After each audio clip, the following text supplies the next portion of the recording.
السلام عليكم ورحمة الله وبركاته. معكم مجاهد الضيف. زي ما انتم عارفين انه الرحلات كلها تكنسلت وكنت في جنوب افريقيا وما عندي اي طريقة الى الرجعة الى السعودية، فقلت اجي دبي. انا اعرف في دبي كثير واعرف الاماكن في دبي واقدر اقعد هنا، وفي صديقي هنا عبد الله موجود برضه هنا في دبي، فقلت ليش ما اجي في دبي وانتظر الين ما تنفتح الرحلات مرة ثانية، وبعدين ان شاء الله راح اروح الى الرياض. فاستأجرت هذه الغرفة، وهذه الغرفة راح تكون غرفتي لمدة 10 أيام قدام. رحت وخطبت القنصلية وقلت لهم إني أنا أبغى أرجع. سجلت في المنصة حقت السعوديين الراغبين في العودة إلى السعودية، وقاعد أنتظر الرد منهم. أول ما وصلت إلى دبي أخذوا مني مسحة من الخشم، وننتظر الرد خلال 48 ساعة تقريبا تطلع النتيجة حقت المسحة الطبية. وخلني أوريكم الغرفة حقتي اللي أنا ساكن فيها الحين.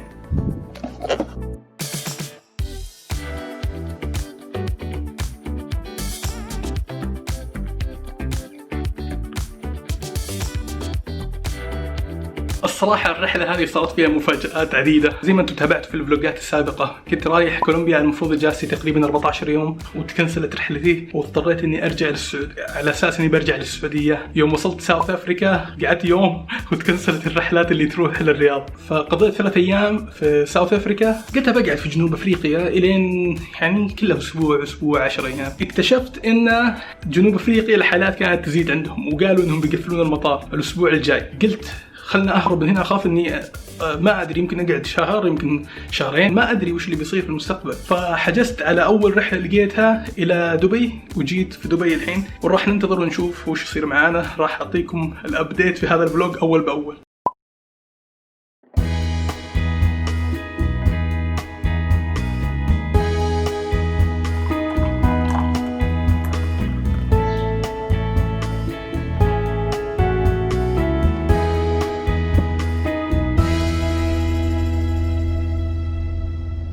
عندي خبر مرة حلو، قلت لازم أصوره وأوثقه.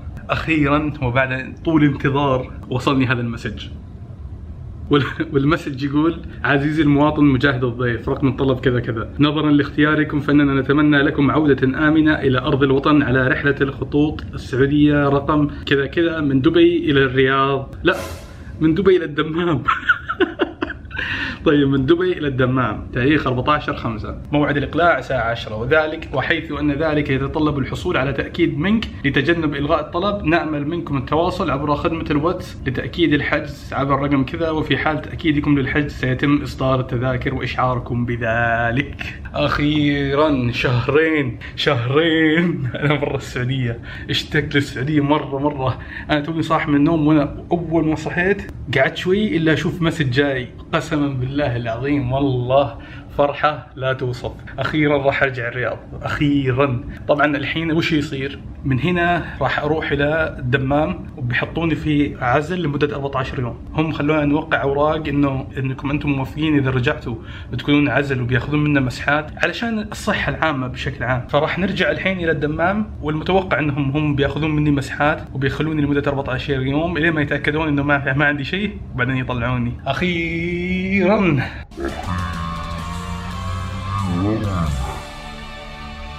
طبعا الرحلة باقي لها 4 أيام، تونا احنا اليوم تاريخ 10 ماي، والرحلة تاريخ 14 ماي. الحمد لله والشكر لله. وأخيرا الحين حان وقت الذهاب إلى السعودية. الحين بروح المطار إن شاء الله وإلى السعودية بإذن الله. أنا رحلتي إلى الدمام، فراح أقعد في الدمام لمدة 14 يوم، وبعدها إن شاء الله بشوف شلون أروح الرياض.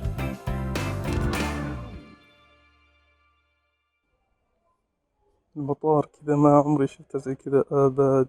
أخيرا وبعد طول انتظار وصلت إلى السعودية. يا أخي طورت 63. يا أخي 67 يوم أنا برا السعودية، وأنا رايح على أساس إن رحلتي 20 يوم. العفش اللي أخذته والاحتياطات اللي أخذتها حقت 20 يوم تقريبا. اشتقت للسعودية اشتياق شيء غير طبيعي. أبى أعطيكم الأبديت اللي صار معي. أمس وصلت لي رسالة من وزارة الخارجية تقول لك إنه التذكرة حقتك صدرت. شيك الإيميل حقك. من يوم وصلت المطار كان تنظيم في مطار دبي مرة حلو. أعطوني البوردنج، رحت عن طريق الجوازات، ركبت الطيارة، الناس واقفين يقولون الحمد لله على السلامة، وحقين الخطوط قاعدين يرحبون ترحيب أكثر من المعتاد. حبيت إنهم قدروا هالشيء هذا. ركبت في الطيارة، أعطوني معقم، ماسك، وانطلقنا إلى الدمام.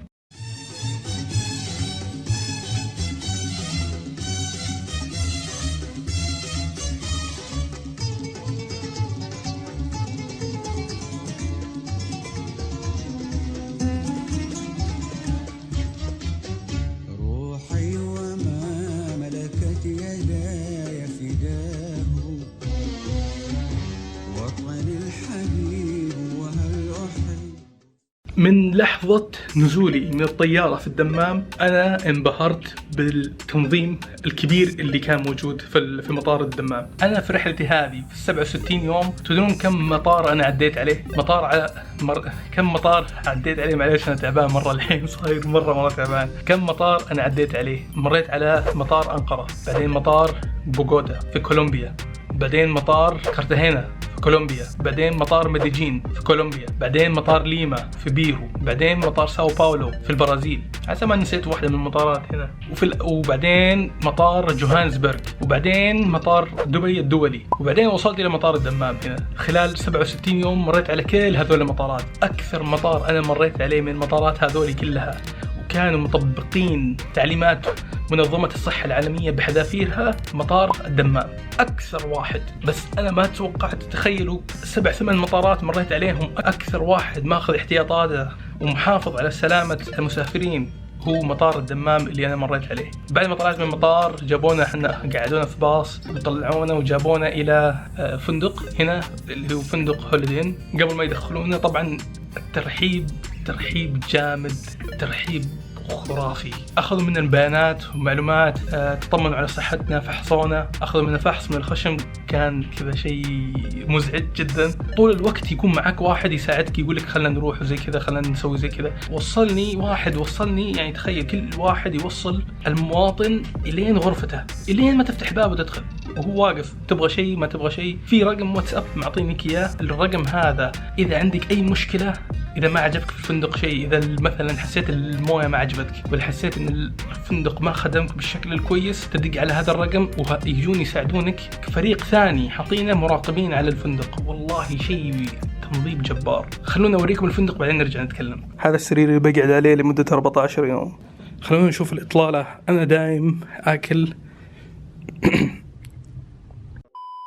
أنا دايم حظي زفت في الإطلالات كل ما رحت فنادق. أنا توني للحين ما فتحت الدريشة. أوكي، بفتح الدريشة وبشوف. خلنا أوريكم.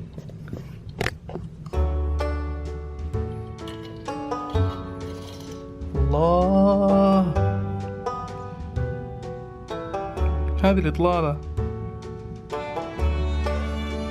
أول مرة إطلالة خرافية. أول مرة أروح فندق ويطلع لي إطلالة جميلة، الحمد لله والشكر لله. طيب هنا وش حاطين لي فواكه، تمر، بسكوتات. يعطوني زي كذا، كاتبين هنا اسمي اوكي ورقم الغرفة، وتفتحها جوا. هنا عندك البطاقة حقتها، الكوفيات وكل الأشياء، سجادة الصلاة ومصحف. الغسيل مجاني، تعبي هذه وتعبي هذولي وتحطه برا، يجون ياخذونه ثاني يوم يجيبون لك الغسيل. الحمام. وطبعا خلال وجودي هنا الوجبات كلها توصلني، يحطون الوجبات برا واخذها واكلها، والاطفال قاعدين يجيبون لهم العاب عشان يلعبون فيها. والله شيء خرافي يا اخي، يعني من جد يعني مدلعين الناس اللي في الحجر تدليع شيء غير طبيعي. والله شيء اميزنج صراحه. يوميا يرسلون استبيان على الجوال عن طريق ابلكيشن اسمه تطمن وتعبي الاستبيان، يطمنون على صحتك، واذا بغيت اي شيء، اي مساعده صحيه تكلمهم. قبل شوي جتني مكالمه يقولون كيف حالك، عندك اي اعراض او شيء، عن طريق الجوال وعن طريق التليفون، اثنين. باقي على الاذان تقريبا ربع ساعه تقريبا، يجون يدقون الباب اوكي ويخلون الاكل ويروحون. دقوا الباب جابوا لنا فطور.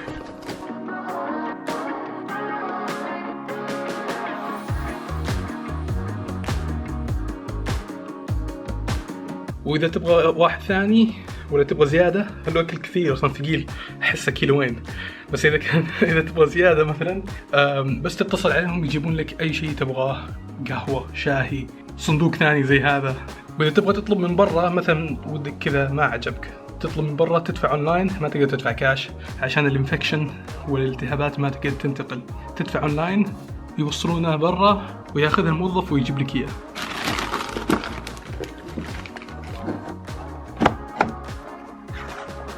بفرش على الطاولة مرة واحدة وأصور. سمبوسة جبن، سمبوسة لحم، كبة، شوربة شوفان، سلطة بنجر، تمر، رز ودجاج بالكريمة، كيك، لبن، عصير، موية. اللهم لك صمت وعلى رزقك أفطرت. طبعا كخدمة كترحيب من جد ترحيب لا يعلى عليه. من يوم طلعت من المطار إلى ما وصلت هنا، والله العظيم هذا الكلام أنا أقوله من نفسي، ولا أحد قال لي لو سمحت قل ولا مدحنا ولا شيء أبدا. بالفعل أنا ما توقعت الترحيب الزايد مرة زي كذا. للأسف لما تشوف بعض المقاطع وتشوف كيف الدول الثانية تترك مواطنينها ولا ما تساعد مواطنينها، ولا كيف الدول الثانية تعطي سكن سيء لمواطنيها، ولا كيف الدول الثانية ما جابت خبر وين مواطنينها فيه، تحمد ربك وتشكره انك انت مواطن سعودي. رحلة طويلة الى الان ما انتهت. انا جيت الحين انا في الدمام وانا المفروض اني اروح الرياض، بس قالوا لي بعد ما تخلص الحجر الصحي حقك راح ندبر لك، نعطيك طيارة وتروح من الدمام الى الرياض. أخيراً بعد طول انتظار راح أرجع للرياض. أخيراً. والعيد بكرة إن شاء الله.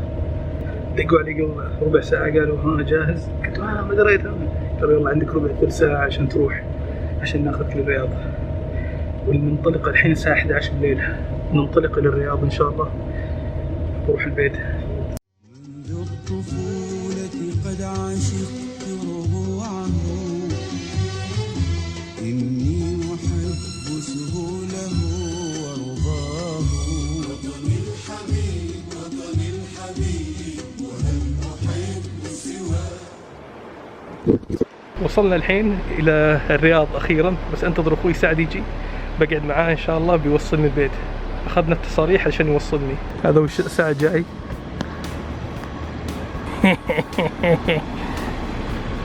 دقيقة افتح الشنطة. قفل نهائي. يا هلا والله. ليش الكرسي ذا راجع يا سعد؟ هلا. يقول لك بس تصريحك هذا بغى يوهقني بمخالفتين ثلاثة. وش ذي اللي يا سعد؟ أحسن منك. لا وريني. مرة طويلة صارت. ما شاء الله. اسمع سعد، ما اشتقت لي؟ ما أقدر أحضرك، أنا طالع من بكرة إلى نهاية 2020 ما بيشوفك. الحمد لله السلامة.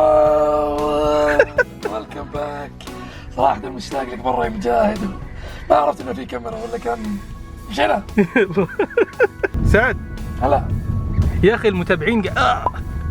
المتابعين يقولون يا أخي من زمان ما صورت مع أخوك سعد. والله يا أخي أخوك سعد مشتاق لمتابعينه اللي في قناتك، وأنا أقرأ الكومنت صراحة كثير يسألون عني أكثر منك. نوعدهم إن شاء الله بسفرة قريبة بعد الكورونا هذا اللي يحبها قلبهم. إن شاء الله. اكتبوا لنا في الكومنت وين تبون نسافر أنا وأخوي سعد مع بعض بعد ما يخلص كورونا هذا.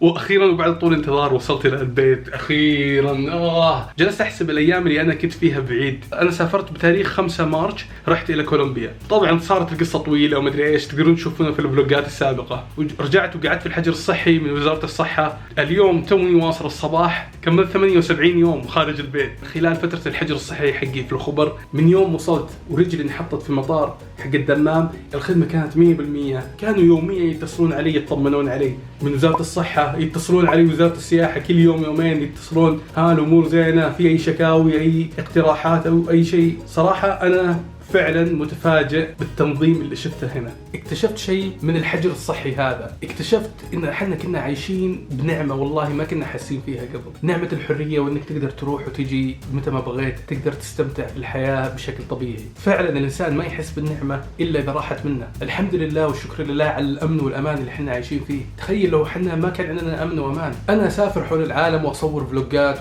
واصور يومياتي في اماكن مختلفة من العالم، بس افتخر ومبسوط جدا ان اول فلوج لي في السعودية هو هذا الفلوج اللي انا صورته علشان الناس يشوفون السعودية وما تقدمه لشعبها. لما ترجع إلى السعودية وتشوف الخدمة المقدمة إلى المواطن والمقيم تفتخر إنك أنت سعودي. أنا الحجر حقي كان فيه ناس أجانب، كان فيه ناس من دول الخليج وكان فيه ناس أجانب، وكانت الخدمة اللي تقدم لي أنا هي نفسها الخدمة اللي تقدم للمقيم، والاهتمام اللي جاهم هو نفس الاهتمام اللي جاني أنا. وقت وصولنا إلى الفندق، واحد من الناس الأجانب اللي كانوا معانا رفع يدينا ودعا وقال الحمد لله إني أنا في السعودية. فهذيك اللحظة والله جد افتخرت إني أنا سعودي. مرة افتخرت. الله يديم الأمن والأمان علينا حنا في السعودية، والله يعز السعودية ويعز حكومتها ويعز شعبها ويحفظ أرضها، وكل عام وأنتم بخير.